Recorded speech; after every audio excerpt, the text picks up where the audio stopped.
Hey guys, welcome my back to my channel. আমি প্রণতি নস্কর। আজকে তোমাদের কাছে এসেছি ছোট্ট ব্লগ নিয়ে। আশা করি তোমাদের খুবই ভালো লাগবে। চলো ভিডিওটা দেখতে থাকো। এটা হচ্ছে ভেলোরে। তো আমরা ভেলোরে আছি এখন। মায়ের ট্রিটমেন্ট চলছে। মায়ের অনেক কিছুই প্রবলেম হয়েছিল, তো আমরা কলকাতা থেকে আমরা ভেলোরে নিয়ে এসেছি। সব অপারেশন কমপ্লিট হয়ে গেছে, তার জন্য আমাদের এখন চেক আপ চলছে।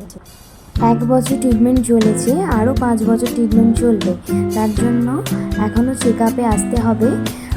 তো অনেক কথা আছে তোমাদের সাথে শেয়ার করবো, চলো। বাবা বাজারে গেছিলো, ডাব এনেছিল, আরও আম এনেছিল, সবুজ আপেল এনেছিল, বেদানা এনেছিল, কালো আঙুর এনেছিল আর ড্রাগন ফল এনেছিল।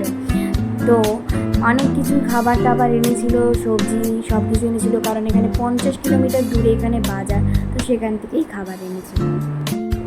আজকে আমাদের পরোটা হয়েছিল, আলুর দম হয়েছিল, খুব সুন্দর খেতে লেগেছে। চলো। দুপুরবেলা আজকে মেনু হয়েছিল ওলকপি আলু ভাজা, ভাত, খাসির মাংস আর চাটনি। চলো, এখানেই ভিডিওটাকে শেষ করছি। যারা যারা ভিডিওটাকে দেখছো সবাই লাইক করবে, কমেন্ট করবে, শেয়ার করবে, আর কোনো ভুল ত্রুটি হলে আমাকে বলবে, আমি ঠিক করার চেষ্টা করবো। চলো।